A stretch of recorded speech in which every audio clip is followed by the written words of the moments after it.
All right, thank you everyone for joining us this evening. And thank you to Joe Schmick and Dr. Pam Kohlmeier for joining us. And thank you to the Whitman County Library for hosting us tonight. This event will be recorded and available on LWVPullman.org and YouTube in a few days. My name is Alyssa Heinrich and I will be your moderator this evening. To begin, I would like to read the League of Women Voters Nonpartisan Statement. The League acts in support of or opposition to selected governmental issues which its members have studied. It does not support or oppose candidates, factions, or political parties. League members, as individuals, are urged to work in the political party of their choice. To protect the League's nonpartisanship policy, guidelines regarding the political activities of the Board of Directors are reviewed frequently. The League of Women Voters of Pullman is fully committed to diversity, equity, and inclusion in principle and practice.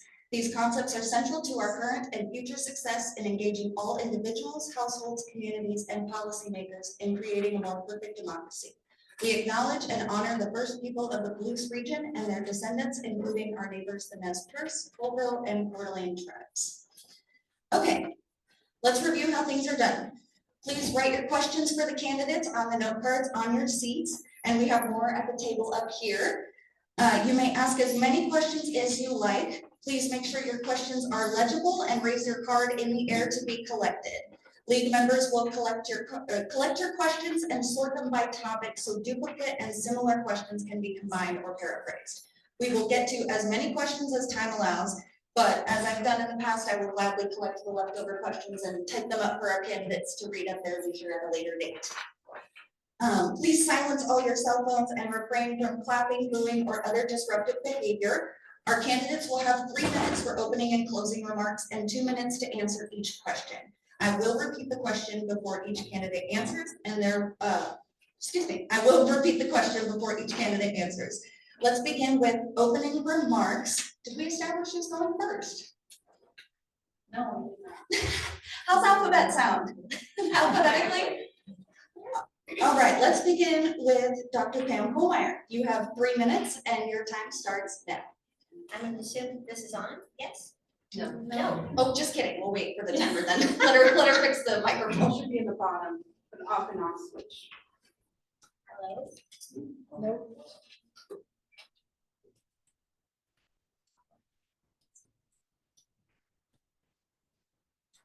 Hello? It's on. It's just quiet. It's just quiet. Okay, I'll talk loud. So I'm Dr. Pam Kohlmeier. I'm running for position 2 as a state representative. I am a mother, I am a physician, and an attorney. And being in Colfax, I would like to say that I am the granddaughter of farmers. All 4 of my grandparents were farmers in the Midwest. And we still have land in the family back in the Midwest. My dad is a retired lieutenant colonel with the military, so I have a high amount of respect for the military.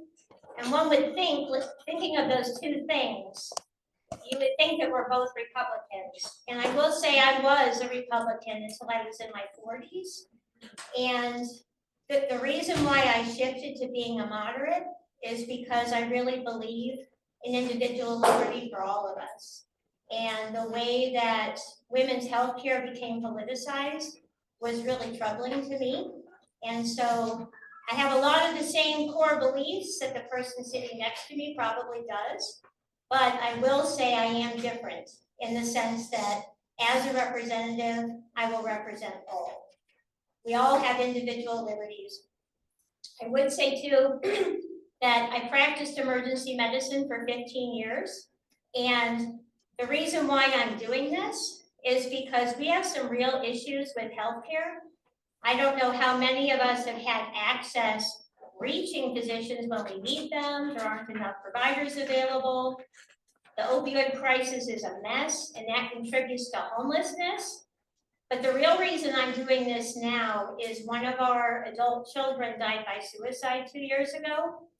And I will tell you that we've been through hell. And with that, as a parent, I realized how hard it was to get help when someone you love needed it.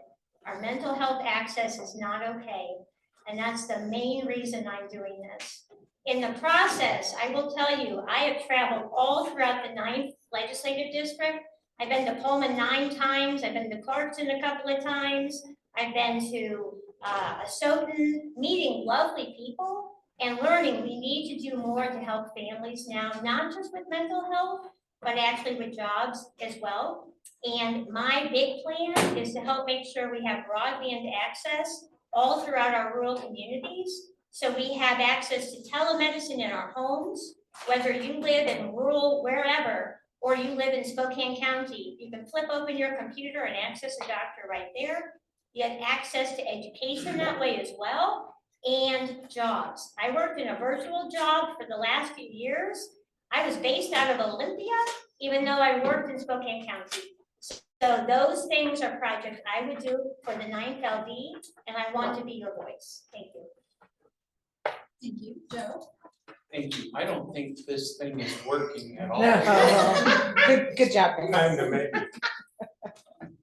Battery light's on, but I don't think it's working. My name is Joe Schmick, and it's been an honor and a privilege to represent the 9th District. I've been there for 17 years.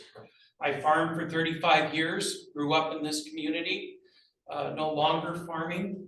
We sold the farm. I kind of got outvoted when my mom, the last of my siblings, passed away, and then we sold that farm. But I know the farming in the area very well and issues thereof. I am so appreciative for all of you to take time out to come tonight and to participate in this, and I just want to thank you. I'm looking forward very much to your questions, and we'll get started. All right, thank you both. It's time for our questions from the audience. You will each have 2 minutes. That will begin when I finish reading the question. I should probably grab a question. All right. So let's take turns again. We'll start with Dr. Pam. Your question: every day, over 800,000 Washingtonians provide care for older parents, spouses, and other loved ones so they can remain at home where they want to be. If elected, how will you support family caregivers? So I will say my grandma spent the last 6 years of her life in basically a care facility. It was assisted living on one side, it was the nursing home on the other side, and it was not the place she necessarily wanted to be. And I'm a big supporter of letting people try to be in their homes as long as they can safely be in their homes, and providing compensation for those who care for them. And largely too, this is an issue that tends to affect, I'll say, older women in the family. I mean, older in the sense that, like, my stage of life, oftentimes it would shift to us, but that then takes us out of the workforce. And that's not fair. It's not, because it is work. You're doing it out of love, but you also have to figure out how to feed yourself and to make sure you can pay your enormous rents as they keep going up. So I would be a supporter of making sure people get the funding that they need for the time that they're spending in that role. We have invested as a state in home health care because people do better when they stay at home, comfortable surroundings. And we are moving towards paying those folks who are investing in that time that are taking care of it. Again, they do better, familiar surroundings, the people they're surrounded with, their health is better and they're happier. And I think that we will continue to move down that pathway, but we're on that pathway now, and we'll continue to strengthen that as time goes on. All right, thank you. Let's start with Joe for this question. What should be done to deal with the homeless situation? I think that with the homeless situation, in my mind, is pretty simple, and that we need to reward good behavior and not reward bad behavior. And as a state, we don't have those type of policies put in place. And I think it's just the wrong direction. To have compassion for the homeless without accountability, I'm sorry, that's enablement.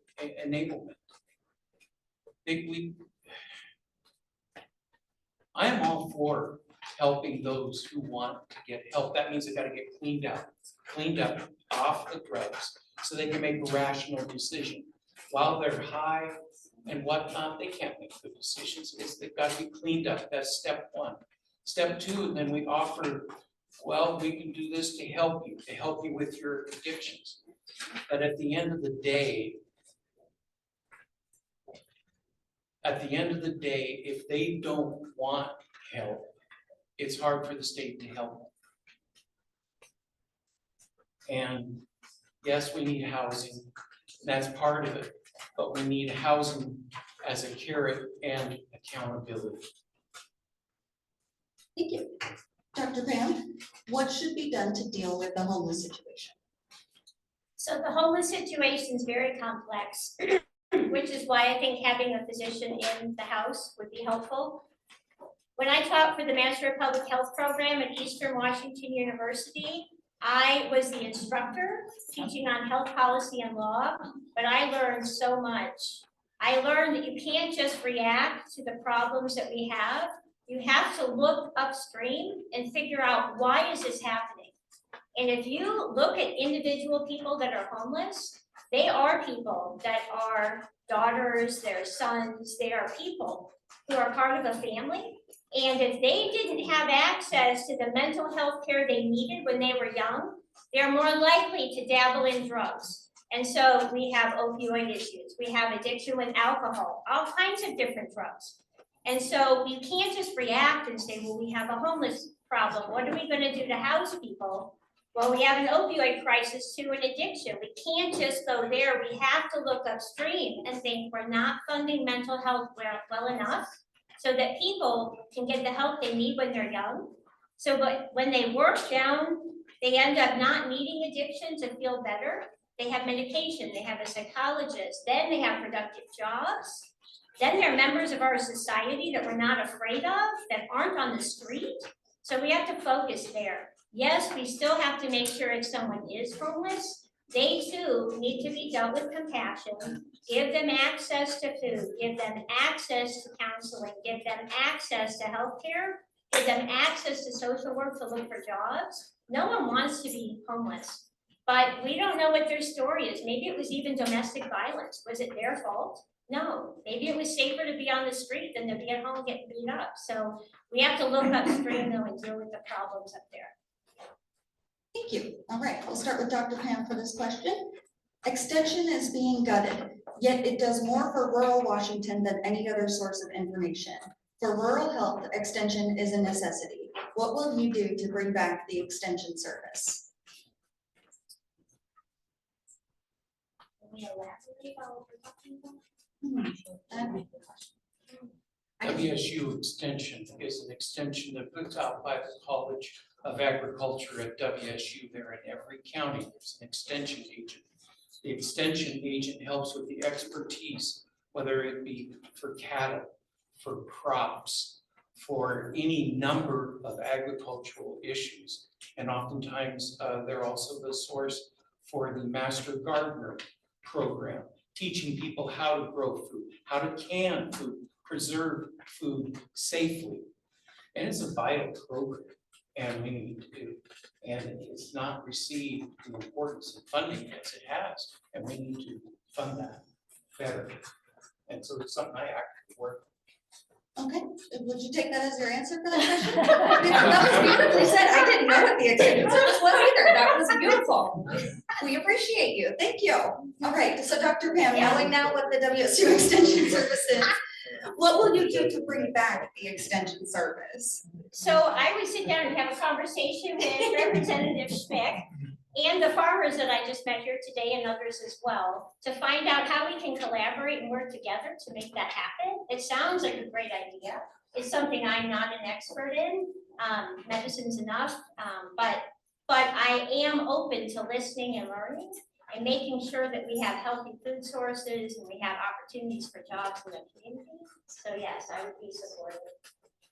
From the little bit that I know, I was thinking of like expansion in healthcare, expansion, all kinds of things. All right, thank you. Joe, if you would like to touch on specifically this question, what will you do to bring back the Extension Service? Well, a lot of it is funding, and we've just got to have a little bit more money coming to that. and dedicate it to make sure that it gets out to the counties, not just giving money, but it's gotta be dedicated. And so to ensure that it goes to that purpose. Great, thank you both. Okay, so we'll start with Joe for this one. What are your top legislative objectives? Medicaid reimbursement. I'm the healthcare guy. And I say, why, and you were saying, why should I care about Medicaid reimbursement? I'll tell you why. Okay, here's a bottle of water. And that bottle of water costs $2, okay? And that's what private insurance pays. Medicare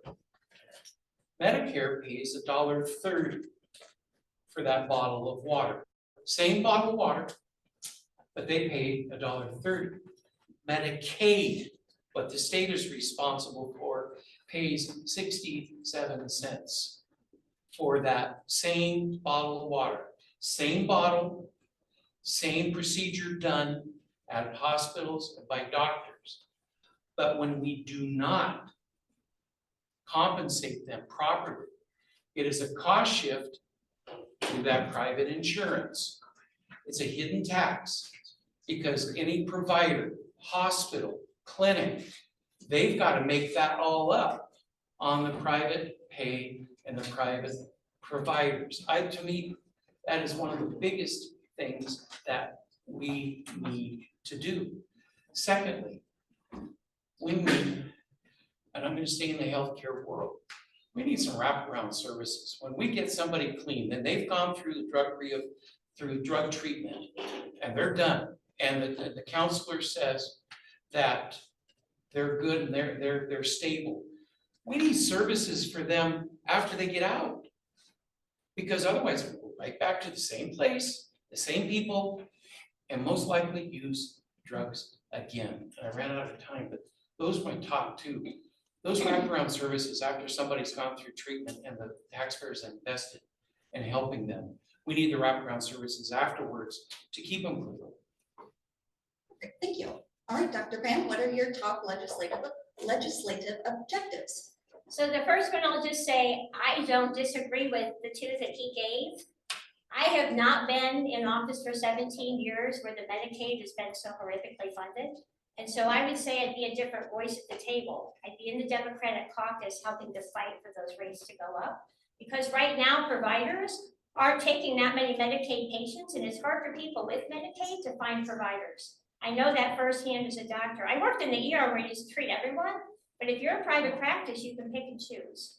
So I will say too, besides the funding and trying to help with making sure people have access to care, broadband access. So rural communities throughout the state need to have reliable internet in their homes so that they have access to jobs, so they have access to telemedicine, so they have access to education. This is an important priority for me. I would also say, as far as mental health goes, I could ask, but I won't. If anyone in this room knows someone who's struggling with a mental health issue right now, every hand in the room should go up. And if I asked, how many of those people are having trouble finding providers to help them when they need help? Almost every hand would be in the air again. And that's not okay. It's not. So if we do the broadband and we have telemedicine available in our homes, then people can access psychologists and psychiatrists right in their own home. That's beautiful for a few reasons. Number one, there's stigma for whatever reason with mental health. Some people are scared someone's going to see them in the waiting room of a psychologist if they can actually get an appointment.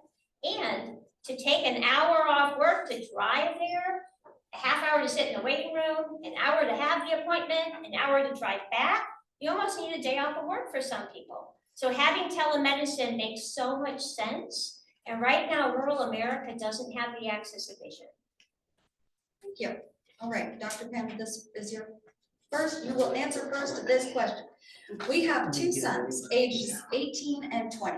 They are the 5th generation of Whitman County residents, farmers, and ranchers. They are interested in staying in this area and working in agriculture.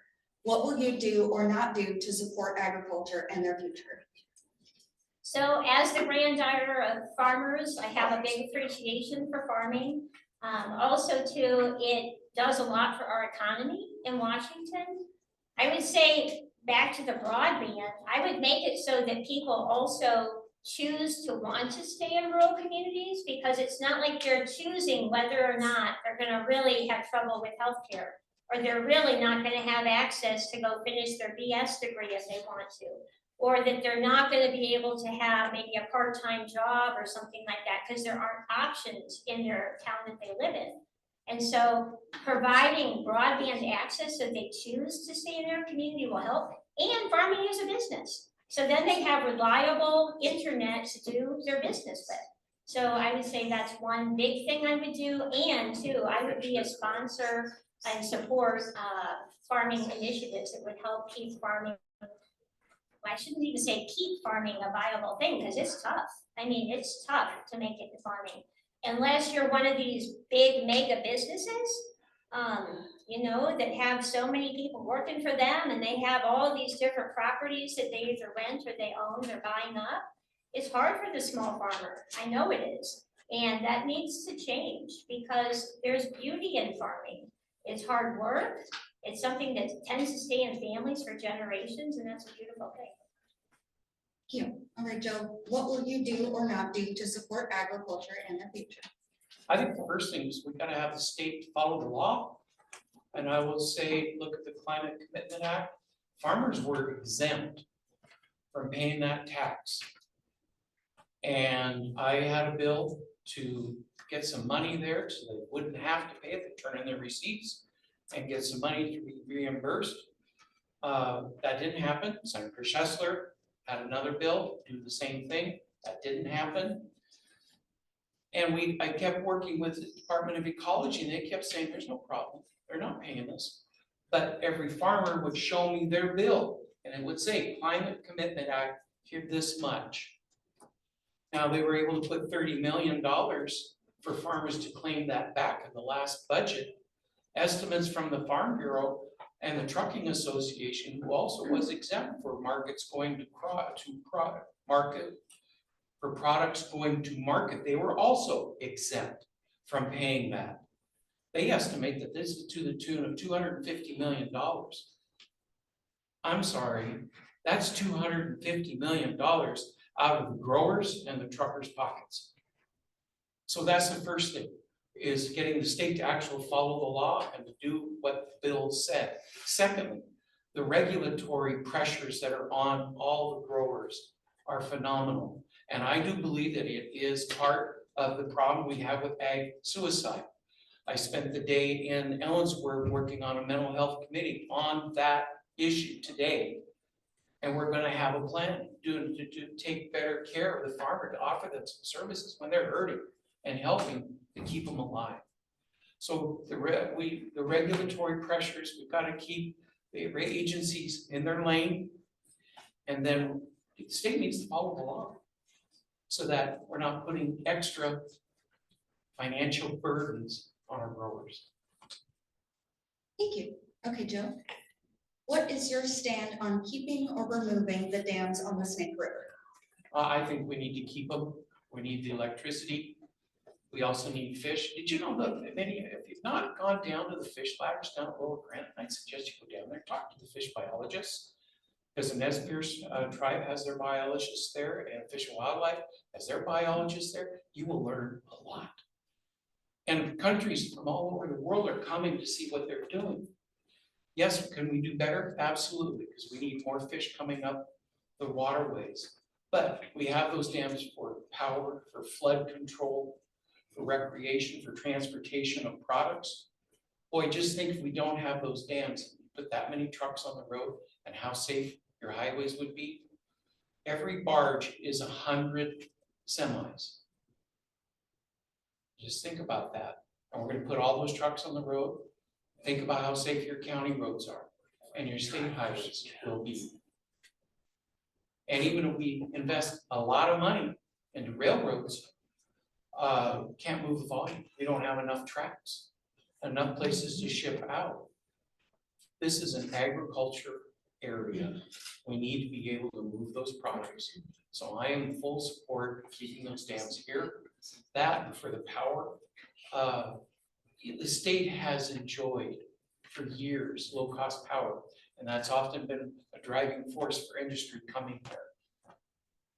I don't know why we want to so quickly give that up, because of one of our competitive advantages that we have for other states. But right now, we're out of power.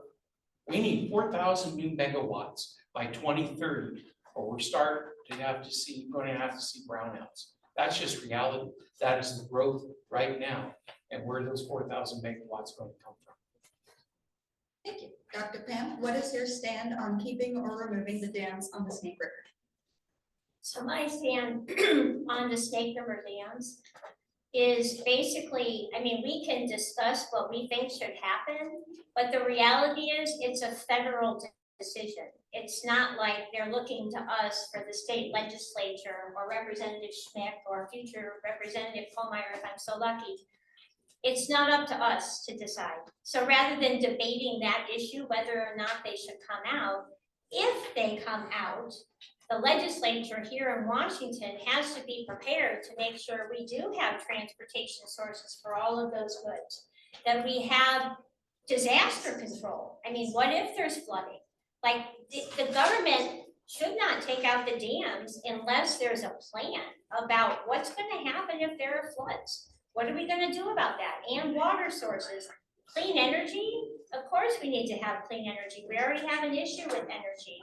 And so taking that out would be tough as well. So as a state legislature, and it is it's not popular to say that, but it's the truth. It's not up to us as state representatives to make that decision. That's for Baumgartner and Carmella to do their magic at the federal level. It's not something that we control. Now, I will say it is something that if I am elected, I'll say both sides, but people with interest in that into the same room and talk about it. So people with experience with energy, people with concerns about the flooding, people who have an issue with, what about the salmon, and it's not to say that like fixing the fish ladders and making them better is like a choice of either or. You can do both, right? I mean, we can still do that, whether or not the dams come out, all of them, but it's an issue that's complex. And it takes a lot of people at the table to talk about it. I will listen, but really the decision is a federal decision. And that is something that I said is not popular, but it's the truth. Thank you. Okay, Dr. Pam. Each of us can be a part of the solution to global warming by doing things like installing home solar panels, getting a heat pump or AC unit, and adding home insulation. How can you incentivize these types of improvements so that everyone can afford them? Ooh, that's a great question. So providing rebates is one option, although I will say rebates are kind of problematic too. I know someone that had a situation like that where they installed the heat pump, but somewhere in the red ink it said, well, it had to be installed by one of these certain people, otherwise we're not going to honor the rebate.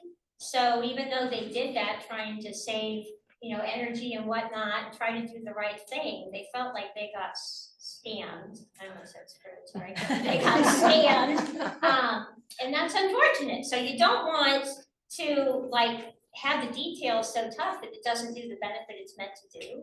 I would say too, like in our development, we have a rule in our HOA. I'm not a big fan of HOAs. I don't think Colfax has many of them. I'm not sure, but I'm not a fan. But in our HOA, it says we can't have solar panels on our roof. What the actual heck, right? So, yeah. So that's something that needs to change. Thank you. All right, Joe. Each of us can be a part of the solution to global warming. How can you incentivize these types of improvements so that everyone can afford them? I think that the people that live out here and are my constituents, they need choices. They want to put solar panels on there, great. And they should be able to get the rebates and to do that, but it should be their decision. And that we should be helping them to encourage them. There are several private windmills around the top of the hill if you go out and look at that. And we need to make sure maybe we don't need to charge them sales tax. if they're doing this on their own dime, because they're doing that. So sales tax would be an option to make sure they do get their rebates if they're going to put solar panels or windmills on their homes. Now, I think every one of us could do a lot better about what we're doing and how we travel. I mean, and I am guilty of this. When I need something at the store, what do? I run down to the store.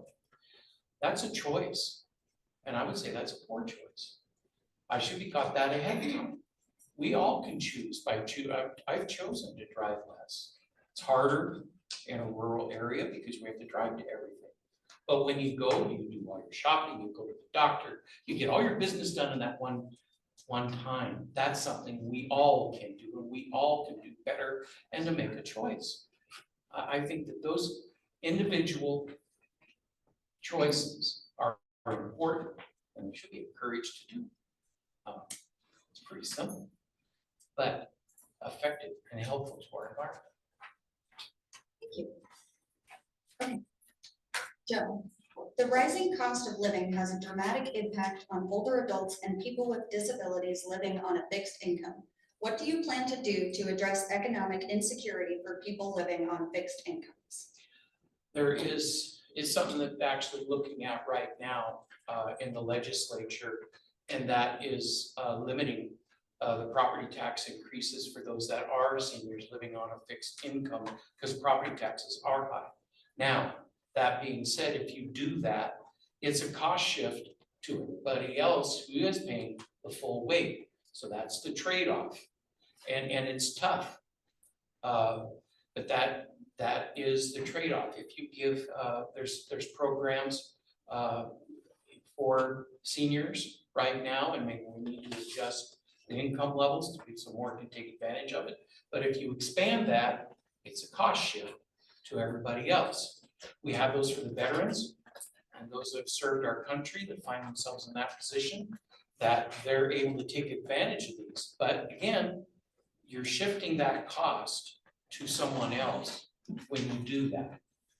And property taxes are the issue I probably hear the most from seniors. And there will be a proposal this year to raise the 1% limit to 3%. I will not support that. 1%, I think the state has plenty of money. They need to prioritize their spending. So answer to a bonus question. All right, thank you, Joe. And Dr. Pam, the rising cost of living has a dramatic impact on older adults and people with disabilities. What do you plan to do to address economic insecurity for people living on fixed incomes? So before I answer that, I just want to give a little side note with the driving and making sure that we put things together and do all of our driving at one time. I raised 4 children, and I will tell you that sounds like a great idea. It's not very practical. I know. When someone has a science fair project tomorrow that you just find out about at 8 o'clock at night, right? You're driving to Fred Meyer or Rosars or whatever to see what the heck they have available to buy. So to try to do that's a great idea, but reality does kick in. As far as the fixed income, that is tough. It's not just seniors that are influenced by that, but like I toured the Community Action Center at Pullman, this lovely facility. If you haven't gone, I would recommend. They said they feed 1,300 people a month, and some of them are students, some of them are faculty, and all kinds of members of the community. It's not just seniors that are having a hard time. And if you think about students, we have a couple of them here. They have a fixed income. They have student loans, right? Or whatever they have access to, it's pretty fixed. And when that money runs out, it's not okay. And I will say too, I worked in the ER for 15 years. I saw a lot of bad stuff, but one of the saddest things I saw was a little girl. She was about 7, and she came in with abdominal pain, and she'd been in before. And her dad opened up to me and said, it's because we run out of food about the 3rd week of the month. And that's why she's having these high expensive visits to the ER for her tummy ache, because she doesn't have food. And we have to do better. People with fixed incomes, money does run out. And as a representative, I would listen to who's affected by it and work towards solutions. Thank you. Okay, Dr. Pam, what do you propose for improvement of our roads and byways that are deteriorating more and more each year?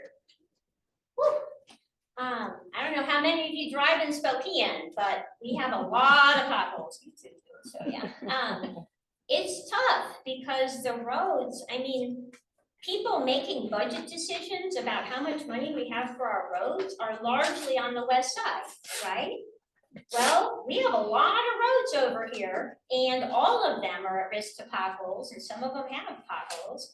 And yet, even though we have a lot of roads, we don't have a lot of voices proportionately fighting for those funds. And so I would say one thing that I would bring to the table is that I do have a rural urban background, if you will. I mean, my grandparents were farmers, I said. I graduated from a small town high school, so I understand what living in a small town community is like. But I trained in Chicago in emergency medicine. I mean, that's a big town. And we live in Spokane County, which is a moderate town, yeah? And so I can talk to people who live in big cities, and I can help explain why it matters to them that we have better roads over here. Because you know what? There are people on the west side that are Cougs fans too. And when they drive over here, it becomes a problem when they have a pothole and they get a flat tire or whatever.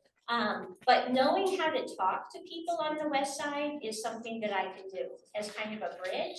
And the fact that I am a moderate Democrat, I was a Republican, and I will be in the Democratic caucus.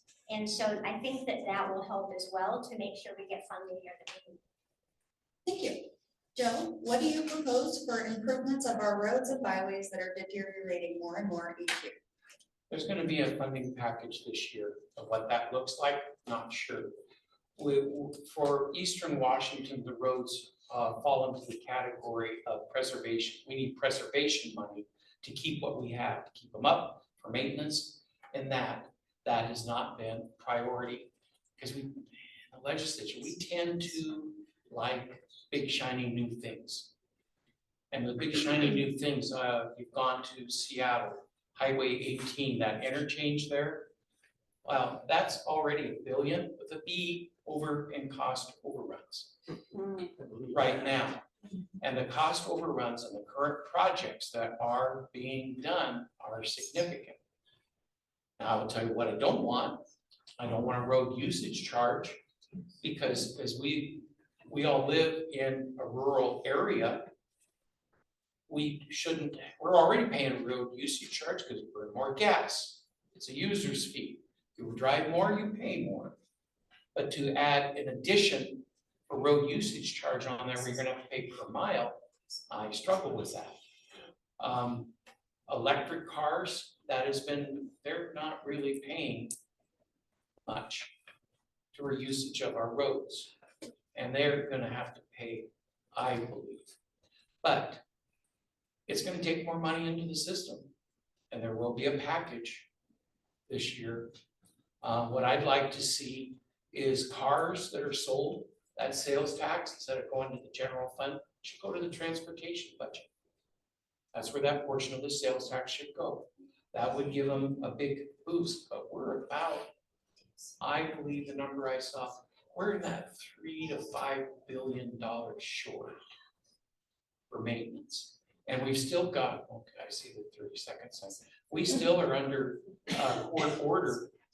Oh, time's up. Okay, I'll finish that thought maybe if I can later. Absolutely later. Thank you, Joe.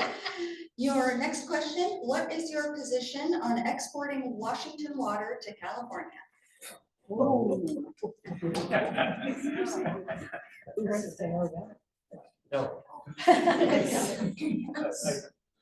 Thank you. Dr. Pam. Hell no. All right.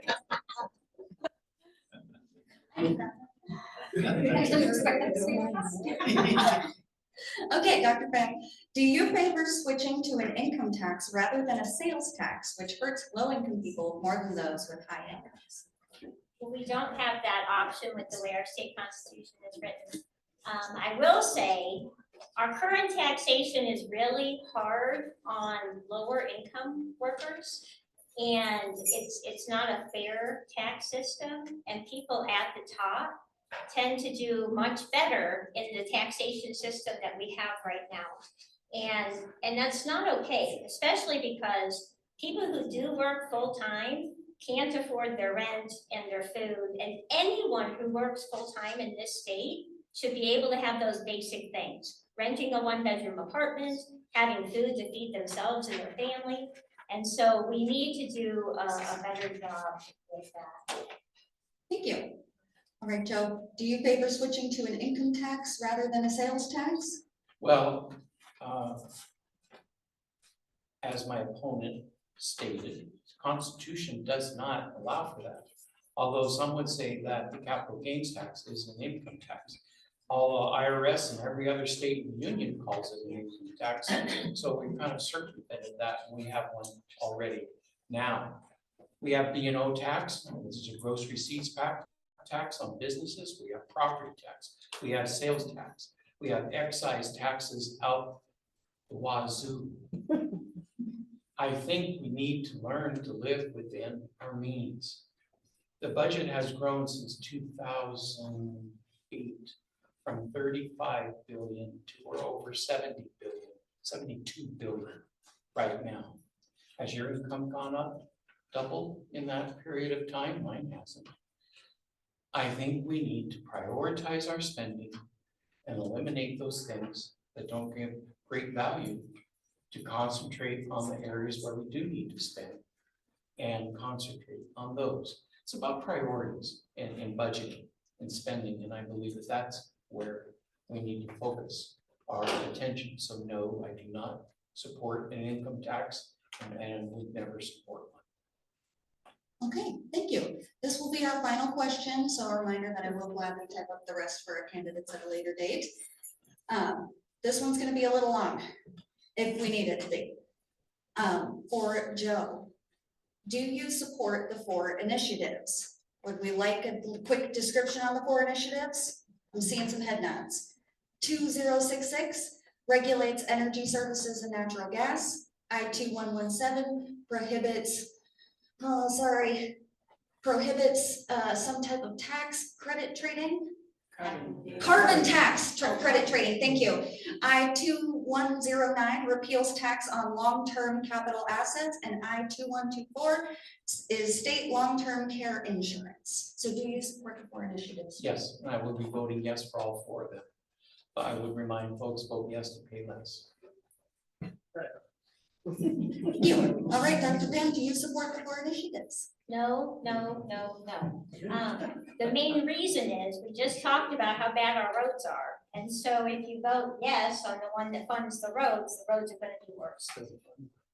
They are. And so there has to be a funding stream for that. No one wants the funds to come from them. I get that. But like, I don't know how many of us here in this room drive up through Spokane and head up towards like Priest Lake, which is beautiful. I would recommend if you haven't been. The north-south freeway, they've been trying to do that for like, what, 50 years? Who here, you two are old enough to know? 73 years, you're older than me, yes, okay. 73 years, and that's part of the funding that would be chopped if that goes away. It's like, seriously? And so, I mean, it's difficult, but I will say there are people really focused on the environment that have really expressed the need. That includes healthcare workers, tribal people from the Native American tribes. It includes, you know, people concerned about our roads and transportation, that if that funding goes away, and if we don't do things to protect our water and our air, it's not only going to affect us and our health, but it also is going to affect your ability to pass down your farm to your grandkids. I mean, if they don't have a good water source and they don't have clean air, it's going to be tough. And so it is a tough situation. I will say in Spokane, we have an issue with PFAS right now, which isn't one of your questions, but it does contaminate the water system. And that's a really big deal because it causes cancer. I mean, I don't know how many in this room are cancer survivors. I'm one. And so anything that causes cancer raises my eyebrows. It's like, well, no, we do have to protect our water source. And so I am voting no. All right, thank you both. It's time for our closing remarks, and we will begin with the opposite of what we did for opening remarks. So Joe, your closing statement time begins now. First of all, thank you all for coming and participating. I do appreciate it. You're investing your time. I'm sure that there's a lot of things you would rather do on a Tuesday evening. Thank you. 3 things: safer communities. We need to support our police, fentanyl, drugs. We have got to stop the flow of this and the evil effects that the drugs have on our communities. Secondly, we've got to have a strong economy.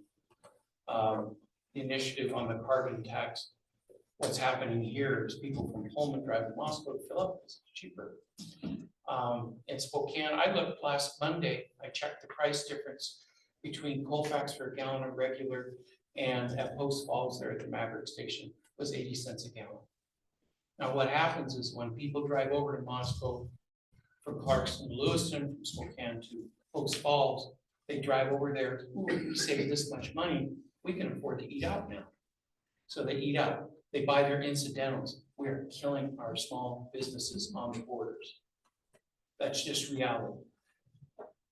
And the third thing, I think we need to be empowering parents. There needs to be a lot more control with the school boards to allow local control so that they can embrace the social mores and the social items of that community to teach their kids. Right now, they don't have a lot of control. And I think that that needs to be returned to them. Those are the 3 things. I appreciate you all being out here, and I would very much appreciate and thank you for your vote come November 6th. See, wrong date. It's the Tuesday. In November. Thank you, Joe. Dr. Pam, your closing remarks will begin now. So my big focus is on building community. The 9th legislative district is enormous. I know that because I've made that drive, racking up that carbon tax or whatever, so many times in the last few months. And we have so many different opinions. We have people that work the land every day. We have people that are school teachers. We have Pullman, where they've ripped up the downtown and those big businesses are struggling. I did a walking tour there last week, and every business owner I talked to said they're like on the verge of having to close. 80% down in sales, that's horrific. So listening to people in the community, being there, being part of the community, that's number 1. Number 2, he said control. So that is where we differ. So I, as a former Republican, no big control from the government, right? But now it's shifted.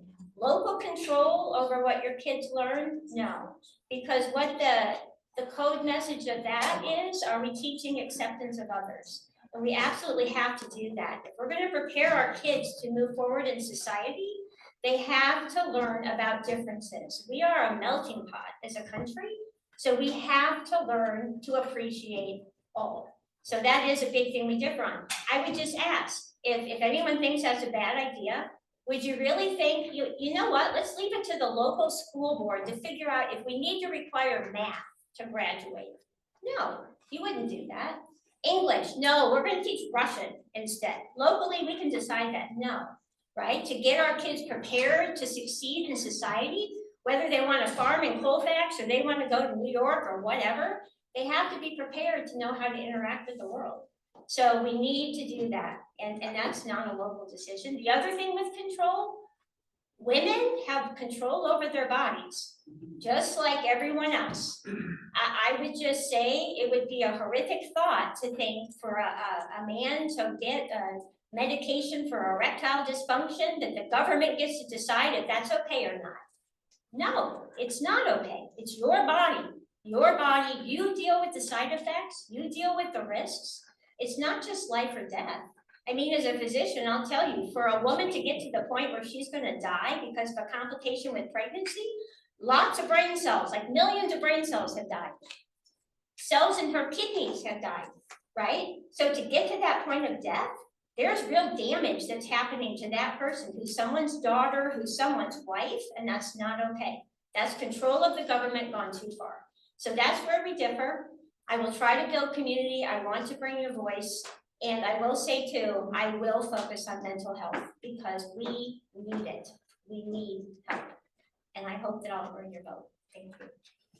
Thank you both. Thank you to our candidates and everyone who attended and participated this evening. There is still time to register to vote and to update your registration. We have forms out there. We are happy to assist. The last day to register by mail or online is October 28th. Ballots will be mailed starting October 18th. Those 4 initiatives that I mentioned earlier, the League of Washington has provided yes and no fact sheets for all of the initiatives that we have here, so everyone can take home and be informed voters. They also can register to vote the day of the election in the auditor's office. Right down the street, yes. And election day is Tuesday, November 5th, so don't forget to sign your ballot as well. Let's all go be voters this election. May we clap? Sure.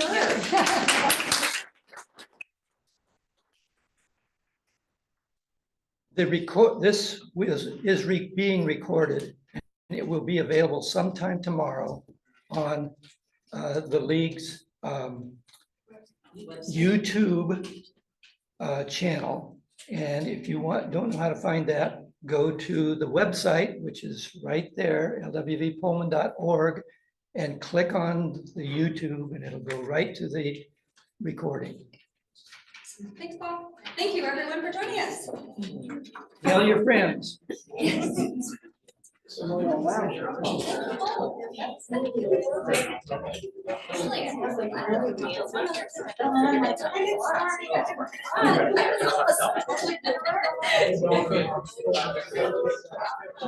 Yeah, and I think you're right. Like very similar. So I think that's yes, okay.